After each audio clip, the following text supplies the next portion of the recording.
안녕하십니까. 한국의 목소리 시청자 여러분 반갑습니다. 또 이렇게 아주 훌륭한 유튜브에 나와서 여러분과 같이 접촉할 수 있게 돼서 너무 감사하게 생각하고, 저는 오늘 대한민국 역사 가운데서 가장 중요한 분기점에 있는 이 시점에서 여러분들에게 너무나 중요한 얘기를 말씀드리려고 합니다. 저는 국정원에서 직원들을 16년간 가르치고 퇴직해서 10년간을 국민들을 깨우기 운동을 위해서 분골쇄신 노력해온 이희천이라고 합니다.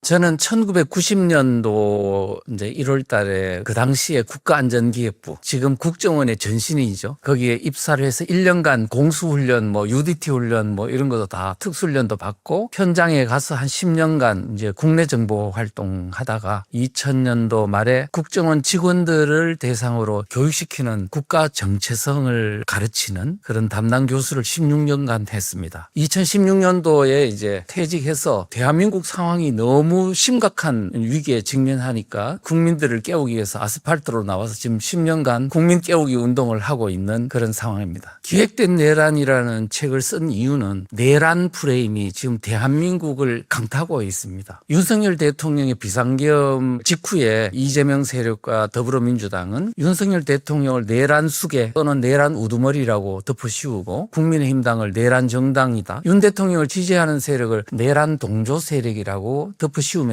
지금 1년 동안 완전히 대한민국 정계를 내란 프레임으로 지배하고 있는 상황이에요. 그런데 저는 지금까지 20년 동안 대한민국의 사상적인 분야를 관찰한 그런 사람이고, 책도 한 20권 쓰고 수천 시간을 강의한 사람으로 볼 때 지금 이것은 매우 잘못된 것이다. 윤석열 대통령을 내란이라고 몰아가는 바로 이재명 세력과 더불어민주당의 이 주도 세력이 사실상은 내란 세력입니다. 왜 그러냐고요? 이미 대한민국의 80년 전부터 대한민국 내에 공산주의, 사회주의 체제로 대한민국을 국가를 만들려고 하는 세력들, 그 다음에 6.25 전쟁 때 북한군이 오자 합세하면서 우익을 학살한 그 좌익 세력들, 그리고 1970년대, 80년대를 넘어오고 80년대에 대학가에서 김일성을 수령님으로 모시면서 대한민국을 혁명하려고 했던 주사파들, 또 그들이 대한민국에 30년 이상 점점점 세력을 넓히고 이제는 합법적 방법으로 정당을 장악하고 선거를 통해서 이제 정권까지 장악하면서 대한민국 체제를 뒤집어 엎으려고 하는 이 어떤 모든 역사를 볼 때 그들이 내란 세력임을 저는 국민들에게 정확히 알려야 되겠다 하는 목적으로 바로 이 책을 쓰게 됐습니다.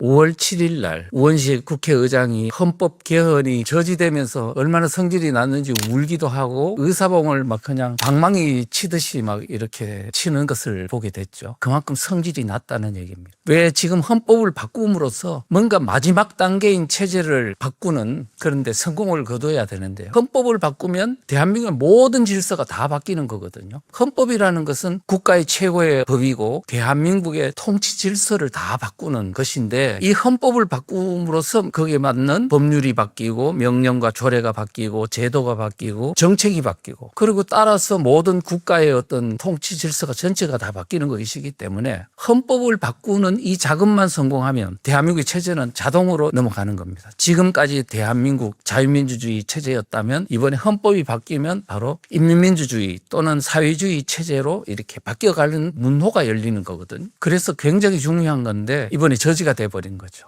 그런데 이재명 세력과 더불어민주당을 주도하는 사람들이 이미 80년대부터 대한민국 체제를 뒤집어 엎기 위해서 끊임없이 노력해왔고, 2000년도 이후에는 정당을 장악하고 국회까지 합법적으로 장악해서 이제 마지막 단계인 헌법만 바꾸면 모든 체제가 이제 바뀌는 상황인데 거의 다 완성 단계에 이르렀거든요. 그런데 이번에 잠시 저지됐다고 해서 이거를 멈출 것이냐? 절대로 멈추지 않는다. 우원식 국회의장도 말했지만 또 부승찬 대변인도 멈추지 않겠다고 했고, 그다음에 대통령실 대변인조차도 하반기에는 헌법 개헌 문제를 꼭 국회에서 논의해 주기를 바란다고 강력하게 의지를 표명했습니다. 그래서 이번에 잠시 헌법 개헌이 저지됐다고 해서 절대로 멈추지 않고 개헌이 이루어질 때까지 지속적으로 추진해 갈 것이다, 그렇게 보고 있습니다.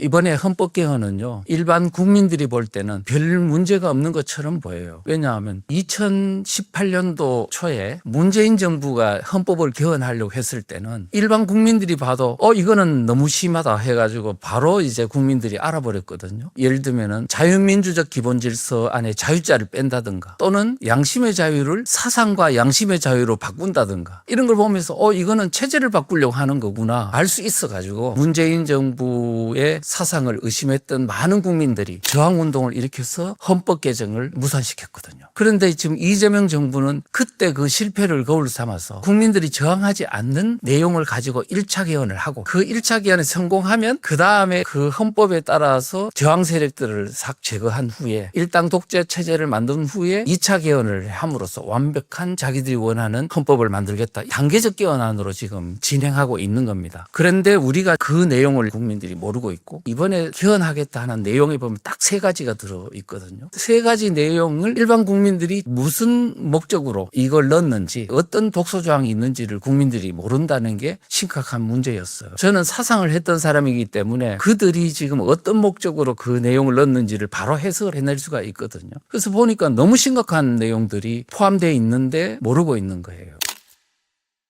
헌법이라는 거는 우선 대한민국의 최고의 상위법이고 정체성, 대한민국이 어떤 나라이고 어떤 시스템으로 통치하는가를 규정한 법이 헌법이잖아요. 그래서 굉장히 중요한 법인데 그중에서도 헌법 전문은 더욱 중요한 거예요. 국가의 기본 정신, 이게 헌법 전문에 딱 녹아져 있거든요. 만약에 그런데 헌법 정신이 바뀐다면 대한민국의 정체성 자체가 바뀌는 거예요. 헌법 전문 안에 지금은 4.19가 들어가 있어요. 이번 개헌을 하면서 전문 안에 박정희 대통령 말기에 있었던 부마 사태를 넣고 80년도 5.18 사태를 넣고 이렇게 해서 바꾸자는 거거든요. 그런데 우리가 이 문제에 관해서 지난 윤석열 대통령도 대선 과정에서 5.18을 헌법 전문에 넣겠다는 이야기를 한 바가 있어요. 그런 때문에 국민의힘당 내에도 5.18 넣는 거에 대해 그다지 반발을 하지 않고 있는 거거든요. 그러니까 굉장히 이게 심각한 문제죠. 부마 사태나 5.18을 헌법 전문에 넣으려고 하는 이재명 정권과 더불어민주당 주도 세력이 어떤 사상을 가지고 어떤 목적을 가지고 이걸 넣는지 이걸 우리가 생각해 봐야 상당히 위험한 문제가 있다는 걸 알 수가 있어요. 4.19는요. 이승만 정권이 부정선거를 하고 그다음에 민주화를 탄압한 독재 정권 의미를 4.19가 담고 있어요. 부마 사태를 넣는 이유는 박정희 대통령이 민주화 운동을 탄압한 독재 정권이고 불의한 정권이고 적폐 정권이라는 소재거든요. 그다음에 5.18은 뭐냐 하면은 5.18을 진압한 바로 전두환 세력, 5.18을 탄압함으로써 전두환 정부를 만든 그러한 나쁜 소재다 이런 얘기예요. 결국은 뭐냐면 4.19 부마 사태 5.18은 이승만 정부, 박정희 정부, 전두환 정부, 노태우 정부 이어서 그 이후에 이명박 정부와 박근혜 정부와 윤석열 정부에 이르기까지 그 사람들은 다 불의한 정부의 정통을 이어받은 아류로 이렇게 규정할 수가 있거든요. 그렇게 됨으로써 대한민국 전체 80년의 역사가 독재 정권이고 불의한 정권, 민주화를 탄압한 나쁜 정권, 적폐 정권이라는 규정할 수 있는 그 내용이 어디에 들어간다? 대한민국의 헌법 정신, 국가 정체성을 담는 헌법 전문에 들어간다는 얘기입니다. 그럼으로써 지금까지 문재인 정부와 이재명 정부와 같은 이런 정권은 정당한 헌법 정신이 되고 대한민국의 80년 역사는 적폐 정권이 됨으로써 이거는 태어나서는 안 될 나라 규정이 될 수 있는 거죠. 그래서 상당히 대한민국의 정체성이 바뀌는 문제가 있다. 특히 5.18 넣는 것 중에 또 하나의 숨은 독소조항은 무엇이냐 하면은 5.18이라는 자체는 반미 투쟁이 아니었거든요. 미국이 군함을 2개를 보낸다고 하니까 호남 사람들이 우리를 구하려고 미국이 오는구나 할 정도로 미국에 대한 우호적인 인식도 있었는데 지금 5.18을 북한이 끝없이 그 당시부터 전시작전권이 미국이 갖고 있는데 지금 군부가 탱크나 장갑차를 투입하고 계엄군을 투입하는 게 이거는 미국의 승인 없이 됐겠냐 이런 의혹을 제기를 했어요. 그런 후에 끝없이 대한민국 내에 미국에 대한 책임론 이런 거를 이제 막 퍼뜨리니까 대학가 내에 운동권 단체들이 끝없이 5.18에 있는 희생자 사진을 학생들한테 보여주면서 지금 이와 같이 전두환 군부 세력이 광주 시민들을 학살했다. 그런데 그 배후에는 미국이 있었다. 이런 식으로 이제 책임론을 계속 반미의식을 심어주니까 그 대학생 사회 속에서 점점점 5년 동안 반미의식 이게 쭉 퍼진 상황에서 85년도에 김영환의 주체사상 NLPDR 미국 양키 몰아내자라는 어떤 이런 김일성의 대남 적화 전략이 문건으로 만들어져서 강철수 신인이 뭐니 해가지고 막 퍼뜨려졌잖아요. 그랬더니 대폭발을 일으키게 된 거죠. 그러니까 80년도 있었던 주사파들이 대폭발 빅뱅이 일어난 것은 따지보면 5.18을 가지고 반미의 소재로 삼아서 북한이 계속 대남 선전 공작을 하고 남한 내에 있는 어떤 좌익들이 그것을 가지고 끝없이 반미 운동을 한 그 결과로 대폭발이 일어난 것이고 그때 지금 성장한 주사파들이 30년이 지난 뒤에 대한민국에 지금 국회를 장악하고 문재인 정부, 이재명 정부의 주도 세력이 된 거잖아요. 그들 머릿속에 있는 건 뭐냐 하면은 옛날에 광주 정신이 아니고 바로 광주에서 그 사건을 가지고 뜻없이 대한민국 대학가에서 세뇌됐던 김일성의 어떤 대남 적화 전략이 바로 그 속에 있었던 그러면 그 사람들이 갖고 있는 생각은 전부 다 반미의식, 반미주의거든요. 그래서 이 사람들이 그 5.18의 정신을 헌법에 전문에 넣는 것은 결국은 대한민국이 80년 동안 미국의 도움을 받아 했던 친미적인 국가를 이제 헌법 정신 안에 5.18을 넣음으로써 반미국가로 국가 정체성이 확 바뀌는 그런 계기가 될 것이다. 정리하면 5.18을 넣음으로써 대한민국의 80년의 역사를 긍정적인 게 아니고 적폐 역사로 바꾸고 그다음에 친미국가를 반미국가로 바꾸는 계기가 될 것이다. 이재명이 2017년도 1월 달에 자기가 쓴 자서전이 있어요. 이재명 대한민국 혁명하라는 책인데 그 책에 보면 가장 많이 등장하는 단어가 적폐청산이라는 말인데 건국 때부터 70년의 역사가 적폐의 역사다. 그러면서 새로운 대한민국 만들어야 된다고 누누이 말하고 있어요. 말하자면은 대한민국 건국된 후부터 지금까지 80년의 역사를 적폐의 역사로 보는 바로 그 내용이 그 책 안에 고스란히 다 담겨져 있습니다. 그래서 그 생각이 바로 지금 헌법 안에 들어가는 겁니다. 노무현 대통령이 옛날에 뭐라고 말했냐면 대한민국은 태어나서는 안 될 나라다. 이렇게 말을 했는데 그 연장선상에서 대한민국은 태어나서는 안 될 나라고 적폐의 역사고 그래서 이거를 다 무너뜨리고 새로운 대한민국을 만들어야 된다. 그런 입장에서 지금 헌법 정신 안에 그걸 넣는 것이다. 이렇게 볼 수 있습니다.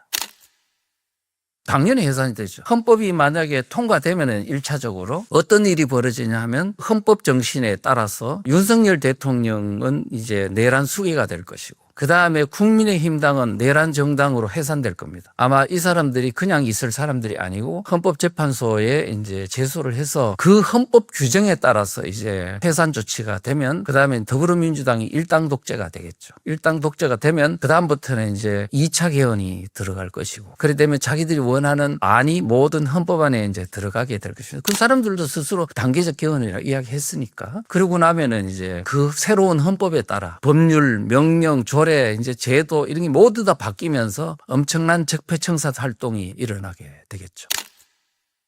이번에 헌법안에 비상계엄을 발동할 때의 조건을 강화하는 내용이 들어있습니다. 지금까지는 비상계엄을 하면은 이제 국회에 통보만 하면 되는 거였잖아요. 그런데 이거를 통보만 하는 게 아니고 아예 국회 승인을 받아야지 비상계엄이 발동할 수 있도록 조건을 강화한 거죠. 그런데 이제 예를 들면 전시사변, 전쟁이 일어났어요. 대통령이 비상계엄을 발동을 해야 되는데 국회가 소집 안 되면 어떡하죠? 그럼 비상계엄 조치를 못 하잖아요. 지금 그렇게 되는 것도 심각한 문제고 그다음에 비상계엄을 발동할 수 있는 권한은 대통령 권한인데 이거를 국회 승인을 받아야 된다 그러면은 비상계엄의 발동의 주도권이 어디로 넘어가는 거냐면 대통령한테서 국회로 넘어가는 거잖아요. 그러면 상권 분립의 원칙에 어긋나는 거고 그렇게 되면 모든 게 대통령의 권한이 국회에 다 종속되는 거잖아요. 안 그래도 지금 이번에 그 비상계엄 이후 윤 대통령을 막 그냥 공격하고 행정부 마비시키고 사법부 마비시키는 그 주도권이 국회에 있어가지고 이렇게 혼란해졌는데 그러다가 비상계엄 활동하는 조건까지 국회에 넘어간다는 거는 이거는 그들이 완전히 이거 대한민국을 주도하겠다는 그런 의도가 있으니까 문제가 있는 거죠. 이 정도 문제보다 훨씬 더 심각한 문제가 바로 그 안에 숨어 있다는 거죠. 그거를 제가 지금 말씀을 좀 드리려고 합니다. 왜 비상계엄 활동 조건을 강화하는 것을 왜 하필 지금 넣을까? 왜 지금 이재명 정권과 더불어민주당은 바로 이 비상계엄 이 요건을 강화하는 것을 지금 헌법에 넣으려고 하는가? 이거를 우리가 잘 주목해서 봐야 된다고 거예요. 무슨 얘기냐면 비상계엄 이거를 내란이라고 지금 보잖아요. 이런 내란 사태가 다시는 일어나지 않도록 하기 위해서 이거를 개정해야 된다. 지금 이런 논리 아니겠습니까? 결국은 이 비상계엄을 요건을 강화하는 것이 윤석열 대통령을 내란 수괴로 몰고 그다음에 윤석열 대통령의 비상계엄을 옹호한 사람을 내란 임무 종사자로 완전히 몰아서 처벌을 하고 그다음에 그거를 뒷받침한 국민의힘당을 내란 정당으로 해산시키고 그다음에 윤석열 대통령을 지지한 그런 사람을 내란 동조 세력으로 처벌하기 위한 헌법적 근거를 만들기 위한 목적이 거기에 숨어 있다. 그런데 지금 그게 상상만으로 그런 게 아닙니다. 지금 부승찬이라고 더불어민주당의 대변인이 그랬어요. 12.3 내란과 단절을 하기 위해서 헌법에 삽입하는 게 이토록 두려운 것인가? 하고 질문을 했어요. 지금 무슨 얘기예요 그게? 윤석열 대통령이 지금 비상계엄이 내란인데 이 내란을 단절하기 위해서 지금 헌법에 삽입하는 게 너희들이 그렇게 두렵냐? 결국은 헌법 삽입의 목적이 뭐냐면 비상계엄을 내란이라는 거를 아예 규정하기 위해서 헌법에다가 집어넣겠다는 의도가 드러난 거죠. 자, 윤석열 대통령은 아직 그게 내란인지 아닌지 대법원의 판결도 안 났잖아요. 1심 판결 났고 2심 대법원까지 3심이 판결이 안 난 상황인데 이미 헌법에다 그걸 집어넣어 가지고 어떻게 하겠다고요? 윤석열 대통령이 비상계엄 내란이라는 걸 헌법에다가 딱 규정을 하겠다는 거거든요. 그러면 대법원 판사들이 윤석열 대통령이 비상계엄 내란 아니야라고 판결할 수 있냐고요. 새 헌법에 따라서 이제 통치 질서가 다 바뀌는 건데. 그렇지 않습니까? 결국은 뭐냐면은 사법부의 어떤 비상계엄이 내란인지 아닌지 판결도 내리기 전에 헌법에서 먼저 딱 규정을 해놓고 그걸 지켜야 되니까 사법부의 사법권을 완전히 묵살하는 거죠. 이것은 법치주의의 원리가 파괴되는 것이고 사법부의 어떤 독립성을 파괴하는 것이고 자유민주주의 질서가 다 파괴되는 중차대한 문제가 있다는 거죠. 이미 그들은 윤석열 대통령이 비상계엄을 하자 말자 바로 영구집권을 위한 친위 쿠데타다. 내란이다. 아니 지금 내란인지 아닌지는 대법원 판결이 나야 되는 건데 이미 다음 날 바로 내란이라고 규정하고 끝없이 지금 내란이라고 계속 몰아가고 지금 구속시키고 헌법까지 정해놓고 그렇게 몰아가고 있거든요. 사법부의 판결도 나기 전에 모든 걸 다 끝장내버리는 거죠. 이거는 그들이 비상계엄이 내란이어서 내란으로 모은 게 아니고 윤석열 대통령을 제거함으로써 대한민국의 자유민주주의 세력을 완전히 싹 제거하기 위한 체제 전환을 위한 목적으로 작용하고 있는 것이다. 가벼운 문제 아닙니다. 아주 중차대한 문제고 우리 대한민국 운명이 결정되는 문제이거든요. 지방균형발전이라는 내용을 딱 보는 순간에 저는 바로 알아먹었습니다. 일반 우리 국민들 중에는 거의 몰랐을 겁니다. 이거를. 왜 알았냐 하니까 저는 이미 사상 분야를 오래 했고 특히 2021년도에 주민자치기본법이라는 게 발의가 됐을 때 그 내용을 보고 충격을 받았습니다. 3,500여 개에 있는 읍면동별로 주민자치회를 만들어가지고 이 주민자치회에다가 모든 권한, 절대적인 권한, 주민들을 완전히 옥죄할 수 있는 권한과 정부 수직 권한과 경제적인 그다음 모든 권한들을 다 부여함으로써 대한민국의 하부 읍면동을 완전히 자기들의 손아귀에 집어넣으려고 하는 그런 의도가 있음을 제가 간파를 한 거죠. 그때부터 내가 이렇게 전국을 다니면서 이제 이 법안의 위험성을 알렸는데 이 법안이 통과되면 이것은 6.25 전쟁 때 북한군이 대한민국 3개월 동안 마을을 지배했을 때 운영됐던 인민위원회와 똑같은 일이 벌어진다. 또 하나는 지금 남미에 있는 베네수엘라 차베스와 마두로가 나라를 완전히 영구 집권 체제를 하기 위해서 만들었던 마을 공화국 그 시스템이 지금 한국의 한국형 베네수엘라 마을 모델이다. 네, 이렇게 설명을 했다고. 실제로 그때 주민자치회 설치는 제가 한 5개월 정도 계속 이제 국민들 깨우기 운동을 하면서 그걸 포기했어요. 법안 통과가 무산됐는데 그런데 이재명 정부에 와서 올해 3월 31일 날 주민자치회 전국 실시 법안이 통과됐습니다. 그래서 앞으로 지방선거 끝나고 나면 그들이 원했던 전국 읍면동 3,561개 읍면동별로 절대 권한을 행사하는 주민자치회가 실제 운영이 될 건데 앞으로 이제 우리 대한민국 국민들은 마을에서 엄청난 그들의 절대 권한을 행사하는 무소불위의 어떤 마을 공화국의 실체를 경험하게 될 것입니다. 그런데요, 지금 그런 것들을 다 알고 있기 때문에 이재명 정부가 바로 마을 공화국의 통치권과 경제 권한과 모든 절대 권한을 주기 위해서 헌법적 근거를 만들기 위해서 바로 이 조항을 넣었다고 나는 생각합니다. 지금 이게 단순하게 뭐 균형 발전을 위한 거라고는 생각하지 않습니다. 그 내용을 보면 국가가 지역과 상관없이 삶의 질을 누릴 수 있도록 균형적 발전을 촉진할 의무를 진다. 이렇게 규정을 해놨거든요. 그러니까 겉으로 보면 누가 이 조항을 가지고 문제를 삼을 수 있냐고요. 그런데 그동안에 이 마을 활동을 했던 이 좌익 마을 활동가들이 얼마나 이 법을 주민자치기본법을 만들어달라, 그 다음에 주민자치회 전국실시 법안을 만들어달라 요구를 하고 마을공화국 뭐 등등등, 그 다음에 협동조합, 사회적 기업 뭐 온갖 법안들을 지금 만들어 가지고 자기들이 마을의 모든 것을 절대 권한을 행사하고 돈을 그냥 주민들한테 퍼주면서 주민들을 완전히 지배하려고 하는 그 의도가 한 20년 이상 꾸준히 지속됐고, 특히 문재인 정부 때는 온갖 그런 마을 좌파 활동가들을 한테 절대 권한을 행사할 수 있는 법안들을 무수히 발의한 그 모든 법안들이 다 있어요. 수십 개가 있어요. 그래서 그런 법안들을 종합해 볼 때 지금 이 내용은 바로 좌파 마을 활동가들에게 절대 권한을 행사할 수 있도록 하는 헌법적 근거를 마련해 준 것이다 볼 수가 있고, 실제 그 사람들이요, 노무현 정부 때부터 베네수엘라 마을 공화국 모델을 배우려고 전문가들을 초청해 세미나도 하고 많이 연구를 했어요. 그래가지고 지금 이 한국에 현재 하려고 하는 모델은 베네수엘라 모델을 한국형으로 만든 것이다라는 게 분명합니다. 문재인 정부 때도 헌법 개정하려고 했었잖아요. 그때 2018년도 1월, 2월, 3월, 한 5월까지 했는데, 저는 그때 깜짝 놀랐던 게 뭐냐면 헌법 1조라는 거는 상징적인 조항이잖아요. 대한민국은 민주공화국이다. 주권은 국민에게 있고 모든 권력은 국민으로부터 나온다. 그게 1조 1항, 2항의 내용이거든요. 그런데 1조 3항에 뭐라고 되어 있냐면 대한민국은 지방분권 국가를 지향한다. 이 내용이 딱 들어가 있는 거예요. 아니, 지방자치 문제라면은 저 123조나 이런 데 들어가야 되는. 왜 1조에 들어가 있냐고, 그게. 이게 지방분권이라는 이걸 가지고 지금 체제를 바꾸려고 하는 거구나. 저는 그거를 그때 바로 간파를 했거든요. 그리고 나서 주민자치회하고 그다음에 이 사회 막 전체 마을을 장악하려고 하는 그 모든 법적인 시도를 보면서 이제 이 사람들이 지금 그 헌법에 지방분권이라는 이유를 넣는 것이, 아, 그 사람들에게 헌법적 근거를 만들어주고 대한민국의 하부를 완전히 장악하게 함으로써 체제를 완전히 뒤집으려는 것이구나 하는 것을 알게 된 거죠.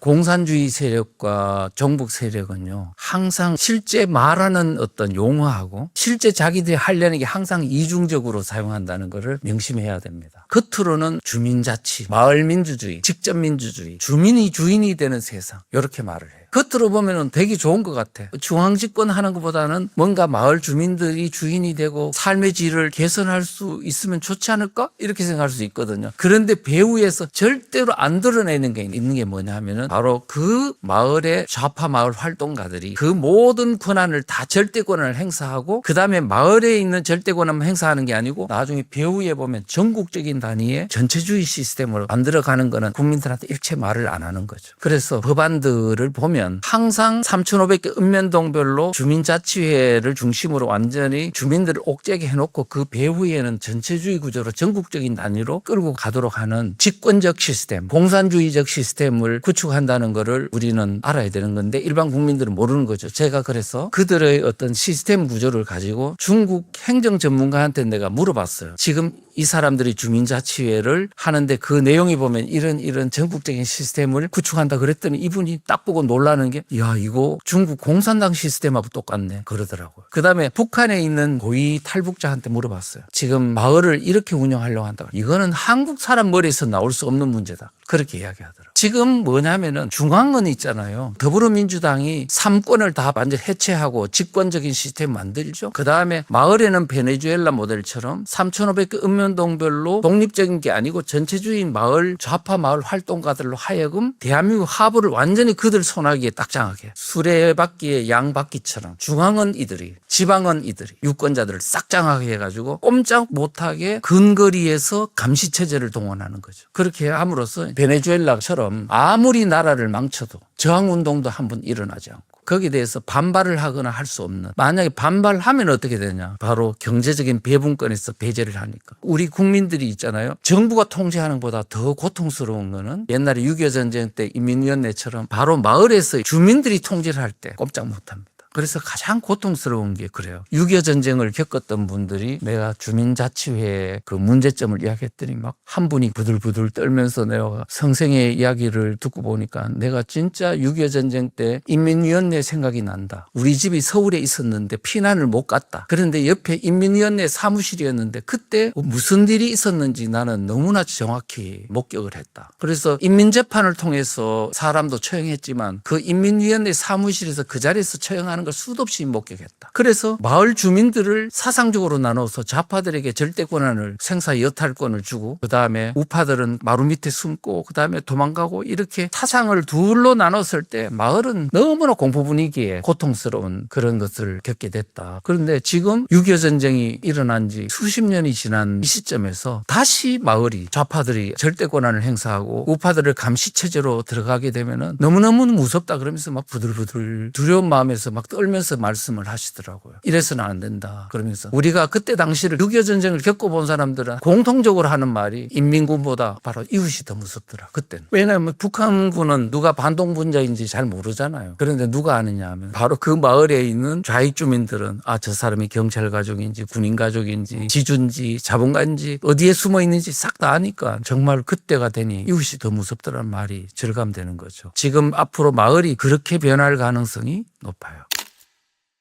사람을 꼭 죽여야만이 학살이 아닙니다. 지금 현재 어떻게 하냐면 모든 주민들이 좌파 주민들 중심으로 주민자치회가 이제 운영이 됩니다. 주민자치위원들이 한 30명에서 50명이 되는데 거기에 보면 동성애자도 집어넣고 이런 사람 집어넣고 좌파 중심으로 하게 되고 우파들이 거기 들어가면 배제합니다. 빼내고 그렇게 하면서 이제 경제 권한, 절대 권한을 다 하고 뭐까지 주민자치회 아래 들어가냐면 동사무소, 행정복지센터, 동장을 주민직 선제로 한다고 합니다. 이 유권자 그룹을 장악한 게 주민자치회잖아요. 그러면 새로 뽑힌 동장은 주민자치회 종속이 될까요? 안 될까요? 종속이 되겠죠. 그런데 지금 주민자치회의 위치가 어디에 있냐 하면 동사무소와 같은 건물에 있어요. 주민자치회하고 동사무소의 그 행정권한이 사실은 주민자치회장과 주민자치회 종속되게 돼 있고요. 그다음에 파출소장 이런 사람들도 다 종속되게 됩니다. 자치경찰제가 한 경찰 조직의 60%는 중앙경찰, 40%는 자치경찰인데 그 자치경찰의 통제권한이 좌파들이 장악하고 있는 게 바로 2021년도 7월 달에 통과된 자치경찰제입니다. 지금 그렇게 돼 있죠. 그러다가 경제 분야, 협동조합, 사회적 기업 뭐 이런 것들이 다 이제 그들이 손아귀에 있죠. 그 다음에 교육권한, 그 마을의 모든 교육 관련된 단체들을 통합 관리하는 그 시스템이 그들의 손아귀에 다 이렇게 통과가 지금 돼가고 있는 상황이거든요. 그러면 주민자치회는 행정권한, 동사무소도 장악하고 경제권한도 장악하고 교육권한도 장악하고 치안권한도 장악하는 절대권한이 되게 돼 있고 그들을 이름하여 마을공화국이라고 합니다. 이 마을공화국의 주민이 싹 장악다 하면은 그 다음부터는 어떻게 하냐? 유권자를 장악함으로써 인해 가지고 이제는 지방자치단체도 장악합니다. 지금 무슨 법안을 만들어 놓냐 하면은 지방의회법이라는 거를 발의해 놨어요. 지방의회법. 지방의회법은 뭐냐? 지방의회가 자치단체를 주도권을 장악하고 자치단체장은 종속되도록 만들어 가지고 여기 마을에 있는 좌파 활동가들이 지방의회의 사무국 안에 막 들어가게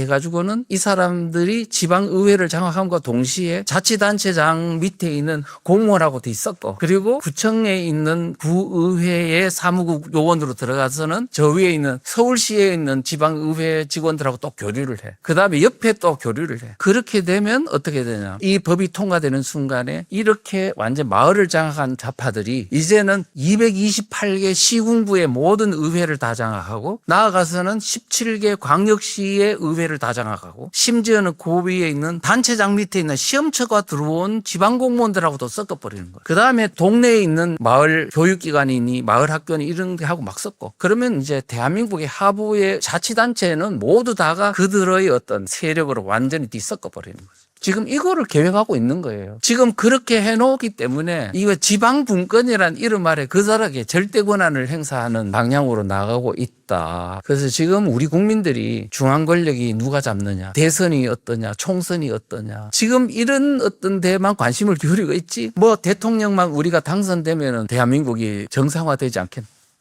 이미 끝나버렸어. 내가 그래서 2021년도에 주민자치기본법 그 내용을 하면서 전국 순회하면서 여러분들 지금은 주황만 바라보지 마십시오. 지금 여러분들이 사는 마을이 위험합니다라고 끝없이 이야기를 했어요. 그런데 못 알아먹는 거예요. 그다음에 윤석열 정부 등장한 후에도 대통령실에서 갔어도 지금 이게 앞으로 얼마나 위험한 상황이 직면할지 모른다. 마을이 장악당한다. 그다음에 국민의힘당한테 가서도 내가 말을 하면서 지금 빨리 거기에 대책을 세워야 된다라고 말했는데 못 알아먹더라고요. 그래서 결국은 아니 대한민국을 운명이 내가 무슨 권력을 갖고 있는 사람도 아니고 조직을 갖고 있는 사람도 아니고 내가 어떻게 이거를 다 할 수 있냐. 결국은 국민들이 깨어나야 되는 문제다. 그때 당시 주민자치기본법을 저지한 것까지는 했지만은 다음 문제는 우리 모두가 다 책임져야 될 문제가 아닌가 싶어요. 그래서 지금 이제 결국은 그와 같은 일이 이재명 정권 하에서 드디어 우리 눈앞에 현실로 나타나게 됐다. 참담하죠. 국민들이 왜 이런 위기가 온다는 걸 이야기해 줄 때 왜 깨닫지 못하고 꼭 이렇게 위기가 완전히 눈앞에 다가왔을 때만 깨우치냐고 너무 답답한 생각을 했어요. 저는 어디까지 이야기했나. 예를 들어서 지금 대한민국 국민들에게 뒷목을 딱 잡아가지고 시골에 있는 아궁이 불 장작 불 태우는 아궁이 앞에다 10cm 앞에 딱 들이대니까 얼마나 뜨거워요. 10cm 앞이면. 그때 비로소 화들짝 놀라가지고 깨어나더라. 왜 우리가 진작 앞으로 이런 일이 일어날 거라고 분석을 해주면 거기에 따라서 뭔가 공부하고 전략을 짜고 그다음에 우리가 어떻게 대응할 건지 이렇게 했어야지 왜 꼭 불 앞에 다가가야지 깨우치냐고. 안타까운 생각이 참 많이 들었다 이렇게 생각을 합니다.